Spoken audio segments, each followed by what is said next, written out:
Hi guys, it's Nicole again. As promised, I finally have had a bit of time to look over my notes and kind of gather my thoughts about what I thought about the podcast show, and I just wanted to share that with you guys. So I thought I would give you kind of an overall perspective in general about what I thought about the show, and then I would kind of dive into some of the workshops or seminars that I attended that I thought were really, really helpful. So overall impressions, I absolutely loved the podcast show. It was an amazing opportunity as a new podcaster to go to a conference and be around people who were also starting, but then also a lot of people that were actually had been in the podcasting industry for like 10 years and kind of everywhere in between. So you had like veterans who had been doing it for like, I remember going to a talk and there was a gentleman who had done it for like 14 years. Also some newer podcasters who had been doing it for like 2 years and had, been quite successful at it. And so it was kind of like a mix of various different people in different parts of their podcasting journey. All of the sessions throughout day 1 and day 2 are about 30 minutes each, which is good in a way because obviously sometimes when you go over that period of time, you just don't feel like you can pay attention as much. And then also it did allow the audience members to go and speak to the speakers if they had time. So that was really nice, and all of the speakers were super approachable. I probably attended about 8 talks each day. It felt like there was about like 40 on throughout the day. So you basically had to look at the schedule and decide which ones you really wanted to focus on. Actually, the podcast show created an app, which was super helpful, where it basically listed all of the workshops, talks, sessions, conference, everything, like all of the available events to go to. And then you could like check off basically the ones that you were interested in, and then you had your own little tab that said my schedule, then had a list of all of the events that you really wanted to go, you wanted to go to, and then it told you like where it was and so on. It's just that the conference center was so big that you had to it wasn't until day 2 that I kind of knew, oh okay, like the YouTube studio talks are here, and like Amazon's theater is here, and Spotify has another, studio here that they're giving their talks there. So it was actually trying to get the lay of the land quickly. But they did have an info center that was really, really great, helpful. So for me, I thought it was really amazing just to be able to go to a conference and kind of be around podcasters basically, which is so different because I guess no one I know in my direct circles is a podcaster. And so it was quite like interesting because I always just think, oh, this is like quite niche, but then you go there and there's like thousands of people who are essentially like you. So that was quite nice. And anyway, so that was really great. And again, there was this element of like this like kind of creative buzz that was around, and it was like very energetic and everyone was super friendly, and it was just so I really loved it, and I kind of came away with this like buzz as well. So the environment was amazing.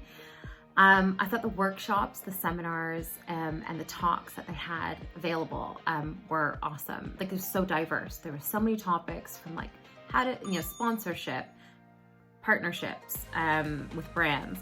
Then there was also like how to like find your authentic voice, and kind of how to start a podcast. And then also like things like getting your podcast onto YouTube and other kind of visual platforms. Which is really interesting because obviously I think there is definitely like a move towards that for a lot of podcasters.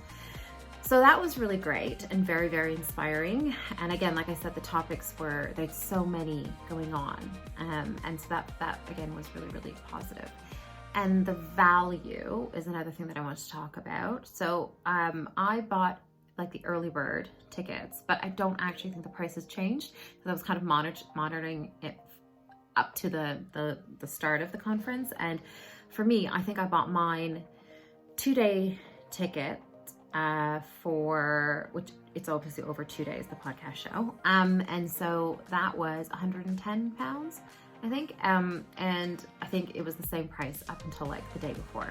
So I thought, oh, maybe there's like gonna be not many people going, but actually there was like thousands of people. And I think from the footage that you would have seen, there was a lot of people there. So that was good that they kept the price low. Then I also drove there because I knew I was going to be there all day.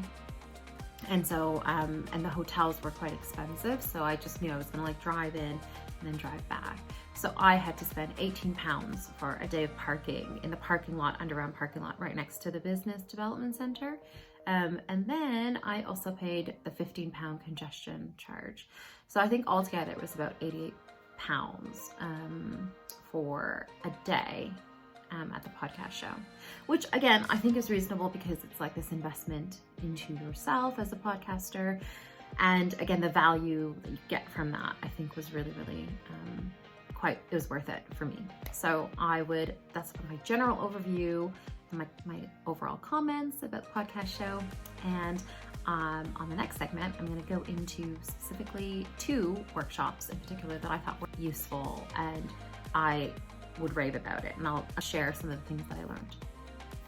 So the first talk that I'm going to share with you guys was called Finding Success on YouTube, a conversation with Rooster Teeth.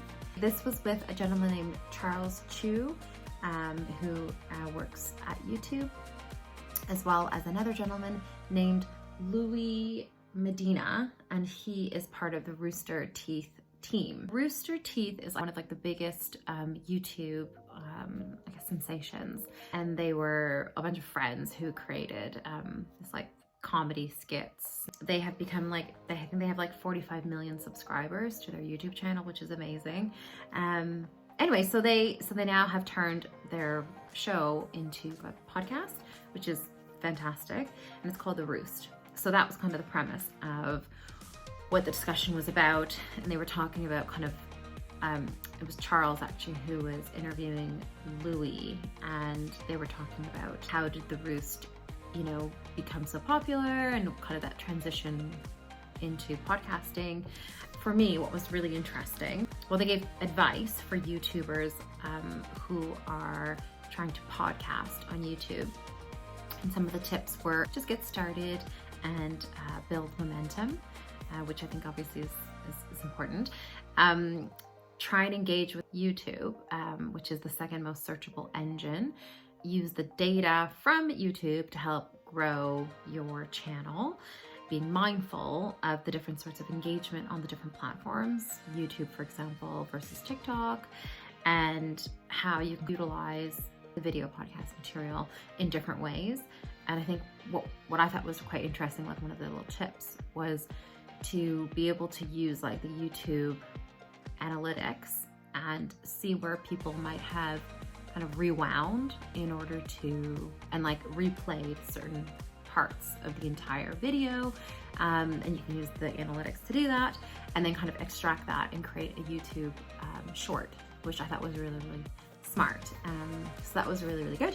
And then the other thing which they talked about was the monetization business model of The Roost. There are 8 different ways that they monetize the podcast.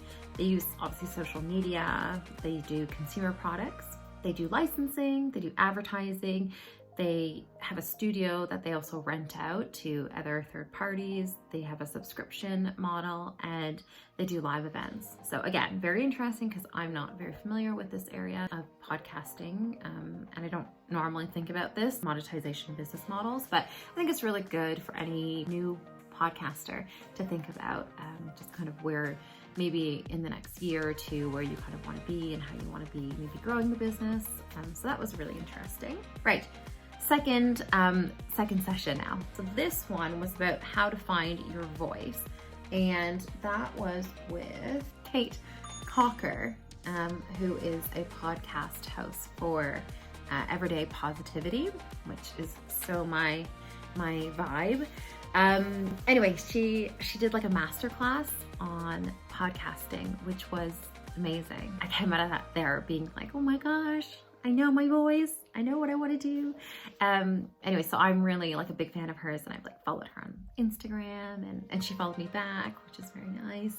And I just think she's amazing. She's really great. And also she's a coach. She does like coaching for like all sorts of media, entertainers, and I think she's phenomenal, so I would highly recommend her. Essentially, her talk was masterclass on how to find your voice and be authentic and deliver to your audience with intention.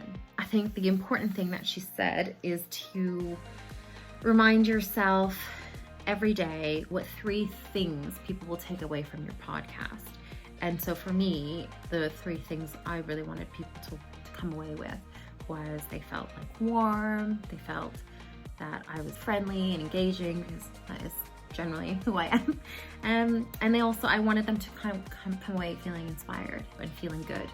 And so, yeah, so that was really interesting. She said, always try and remind yourself every day, and before you even start your podcast, like what are the 3 things you want people to come away feeling, which I thought was really, really good. There is one more thing I'm gonna say. It's about the delivery. And so she said, again, sometimes we can get really nervous and we start using the ums and the ahs and the, and she said a good way of doing that, to overcome that, is take a deep breath, right? Rather than start mumbling and fumbling, which sometimes I admit I do, when I feel like, oh no, I need to like talk to fill the silence. But instead, like, take a breath and then just don't be afraid of the silence, rather than starting to like fumble and try to put words together. And I think she said it would be a good idea to also raise awareness of it by practicing it out loud. So if, for example, you say, I do this, I say a lot, and I'm trying to get better at it. So I think she said it would be good if you're like doing the dishes, that you like, while you're doing the dishes or doing something like kind of mundane where you don't have to think, you start practicing it out loud. So I would say something like, oh, I really like washing these dishes, and then my mind starts getting more, I guess, conscious of my use of and therefore I can be more conscious of not actually using that.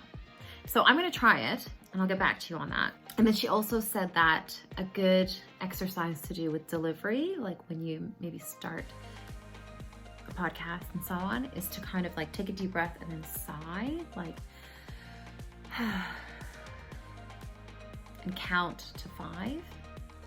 And then that's a good way to find your authentic voice, because then you're calmer and you're coming from more of your heart center as opposed to, a different sort of energy. I thought it was really great. I was like so grateful after that masterclass. And to be honest with you, like that in itself was probably worth £50 or £100, that session alone. For me, I would have paid that. So yes, I'm really grateful to Kate for that. So those are the 2 sessions I really liked. I could go on for more, but obviously I'm conscious of time. I hope that was helpful.